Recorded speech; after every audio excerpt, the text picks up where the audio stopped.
দালাল থেকে দূরে থাকতে বিদেশগামীদের সতর্ক করল মন্ত্রণালয়।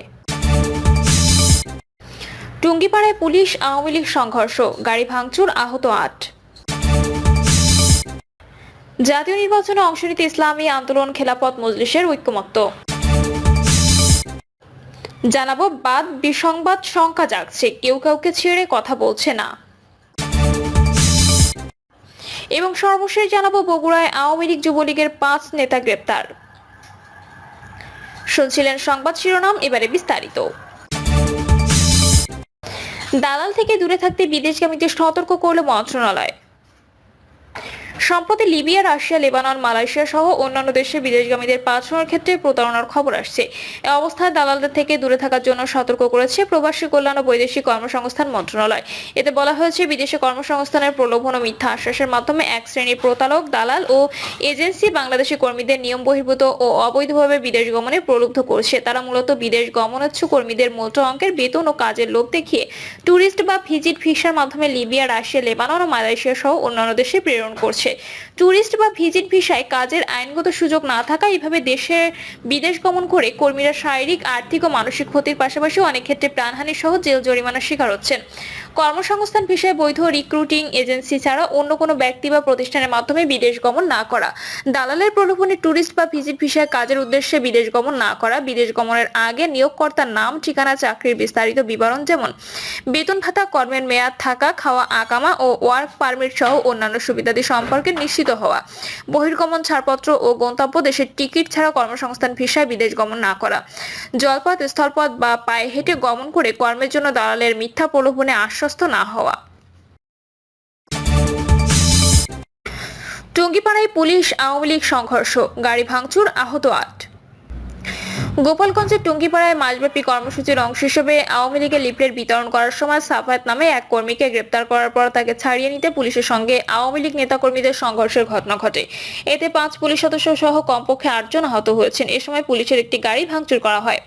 টুঙ্গিপাড়া থানার অফিসার ইনচার্জ মোহাম্মদ খোরশেদ আলম জানান, আওয়ামী লীগের কর্মসূচির অংশ হিসেবে লিফলেট বিতরণ করেছিল আওয়ামী লীগ ও সহযোগী সংগঠনের নেতাকর্মীরা। এ সময় খবর পেয়ে পুলিশ ঘটনাস্থলে গিয়ে সাফায়েত নামে এক কর্মীকে গ্রেপ্তার করে। এ সময় অন্যান্য নেতাকর্মীরা সাফায়েতকে ছাড়িয়ে নিতে পুলিশকে ঘেরাও করে রাখে। পরে আওয়ামী লীগ নেতাকর্মীদের সঙ্গে পুলিশের ধাওয়া পাল্টা ধাওয়ার ঘটনা ঘটে। এতে ৫ পুলিশ সদস্য সহ অন্তত ৮ জন আহত হন। তিনি আরো বলেন, সংঘর্ষের এক পর্যায়ে উত্তেজিত নেতাকর্মীরা ইট পাটকেল নিক্ষেপ করে পুলিশের একটি গাড়ি ভাঙচুর করে। বর্তমানে পরিস্থিতি নিয়ন্ত্রণে রয়েছে। ঘটনাস্থলে অতিরিক্ত পুলিশ মোতায়েন করা হয়েছে। টুঙ্গিপাড়া উপজেলার নির্বাহী কর্মকর্তা মোহাম্মদ মইনুল হক বলেন, ঘটনার খবর শুনে আমি ঘটনাস্থলে যাই। এর সময় এক পুলিশ সদস্যকে স্থানীয়রা ধরে রাখে। পরে তাদেরকে বুঝিয়ে ওই পুলিশ সদস্যকে ওসির কাছে বুঝিয়ে দিয়ে আসি। জাতীয় নির্বাচনে অংশ নিতে ইসলামী আন্দোলন খেলাফত মজলিসের ঐক্যমত্য। আগামী জাতীয় নির্বাচনে ইসলামিক ও দেশপ্রেমিক দলসমূহের ঐক্যবদ্ধ প্ল্যাটফর্ম তৈরি করে জাতীয় নির্বাচনে অংশগ্রহণের জন্য নিজ নিজ অবস্থান থেকে কাজ করতে ঐক্যমত্য পোষণ করেছে ইসলামী আন্দোলন বাংলাদেশ ও বাংলাদেশ খেলাফত মজলিস। বাদ বিসংবাদ শঙ্কা জাগছে, কেউ কাউকে ছেড়ে কথা বলছে না। কেউ কাউকে ছেড়ে কথা বলছে না, বলতে গিয়ে কথার মাঝে সমাজ স্নেহের লেশও থাকছে না। সেই সঙ্গে কারো কারো বডি ল্যাঙ্গুয়েজও আপত্তিজনক। কখনো কখনো সরকারকেও পক্ষ করে ফেলা হচ্ছে। বিএনপি মহাসচিব মির্জা ফখরুল ইসলাম আলমগীর বলে ফেলেছেন, অন্তর্বর্তী সরকার নিরপেক্ষ না থাকলে নির্বাচনের সময় নিরপেক্ষ সরকারের প্রয়োজন হতে পারে। অন্তর্বর্তী সরকার যেন নিরপেক্ষতা বজায় রাখে সেই আহ্বান জানিয়েছেন তিনি। মোট কথা, অন্তর্বর্তী সরকার নিরপেক্ষ নয় তা বলতে বেশি রাখেনি। সরকার বৈষম্য বিরোধী ছাত্র তাদের রাজনৈতিক সংগঠন নাগরিক কমিটির প্রতি পক্ষপাত করছে, এটাই তার মূল মেসেজ বা অভিযোগ। মির্জা ফখরুলের এমন কথার প্রতিক্রিয়া দিতে দেরি করেননি সরকারের শরিক ছাত্র দলের প্রতিনিধি তথ্য ও সম্প্রচার উপদেষ্টা নাহিদ ইসলাম।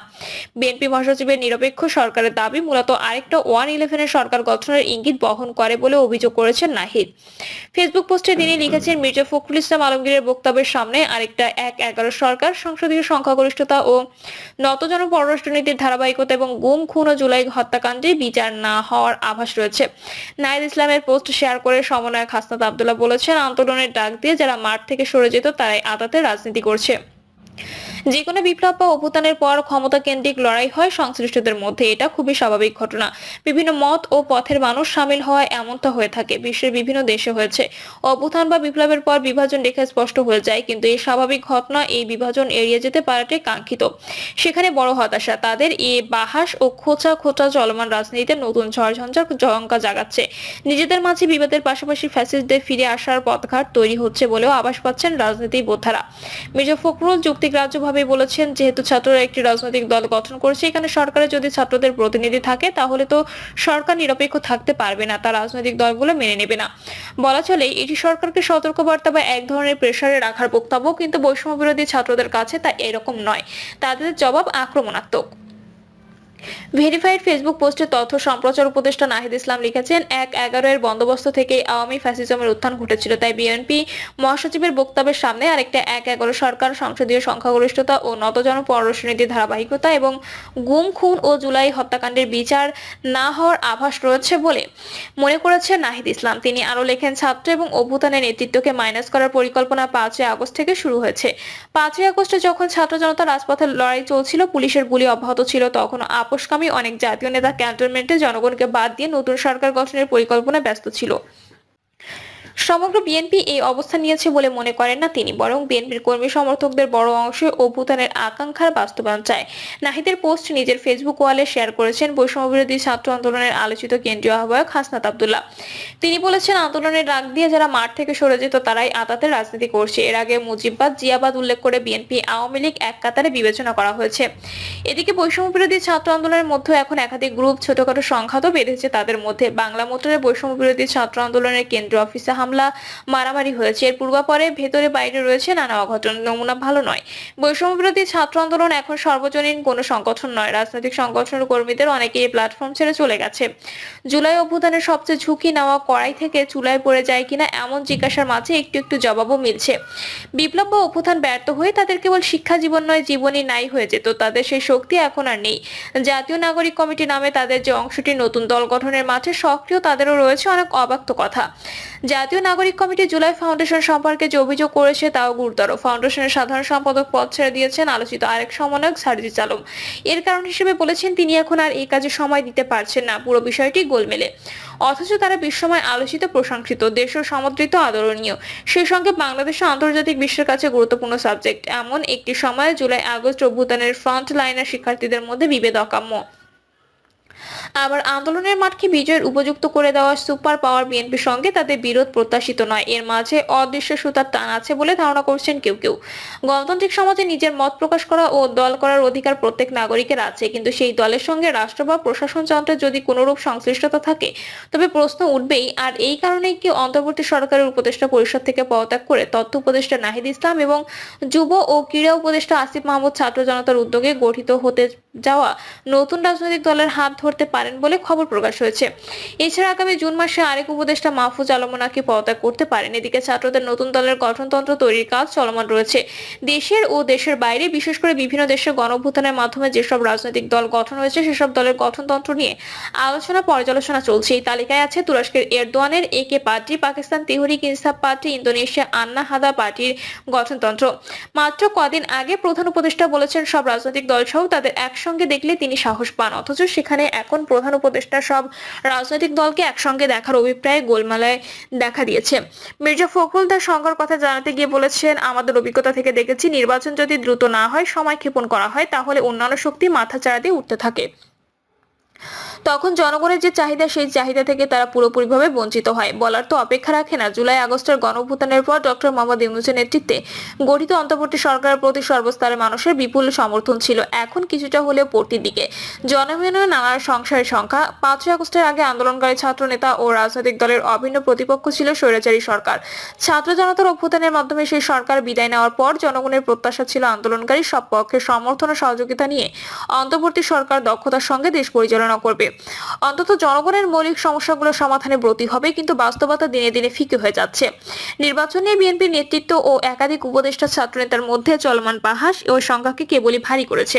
পাশাপাশি সরকারের গ্রহণযোগ্যতায় দিনে দিনে ভাটা পড়েছে। আইন শৃঙ্খলা পরিস্থিতির উন্নতি আনতে পারেনি সরকার। অর্থ বছরের মাঝামাঝি সময়ে শতাধিক পণ্যের উপর ভ্যাট বাড়ানোর বিভিন্ন মহল বিরক্ত।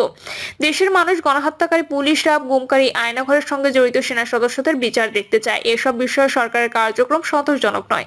বিএনপির সঙ্গে শিক্ষার্থীদের সঙ্গে সংস্কার নিয়েও মতভিন্নতা রয়েছে। বিএনপি চায় প্রয়োজনীয় সংস্কার করে নির্বাচিত সরকারের হাতে বাদবাকি সংস্কারের দায়িত্ব দেওয়া হোক। সংস্কার সরকারের জন্য বেশ কয়েকটি সংস্কার কমিশন করেছে। সংস্কারের জন্য এই কমিশনের গঠনের ধারণাও বিএনপির। অনেক আগেই তারা 31 দফায় এসব কথা বলেছিল।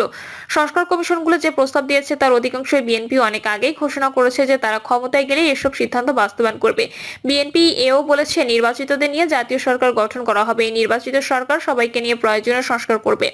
বিএনপির এসব প্রস্তাব ছাত্রদের পছন্দ নয়। তাদের ধারণা নির্বাচনে জয়ের পর বিএনপি এসব ভুলে যাবে। তখন বিএনপিও ছাত্রদের সাথে এই আচরণই করবে যা আওয়ামী লীগও করেছে। আওয়ামী লীগ জাতীয় পার্টিকে নিষিদ্ধ করতে না পারার জন্য তারা বিএনপিকে দুষছে। বিএনপি এ নিয়ে অতি রাজনীতি করেছে, ক্ষমতায় গেলে আরো করবে বলে অনেকটা নিশ্চিত ছাত্ররা। অন্তর্বর্তী সরকারেরও এ নিয়ে কোনো পক্ষ অবস্থান নেওয়ার অবস্থা এখন আর নেই, বরং সরকারি ক্ষেত্র বিশেষে প্রতিপক্ষ হয়ে পড়েছে। বিভিন্ন মহল থেকে সরকারের বিরুদ্ধে কটু কথা বলার চর্চাও চলছে। গোটা বিষয়টি খারাপ নজির তৈরি করছে। প্রিয় দর্শক, এই ছিল এখনকার সর্বশেষ সংবাদ। আপডেট সব সংবাদ পেতে চ্যানেলটি সাবস্ক্রাইব করে বেল আইকনটি ক্লিক করে রাখুন।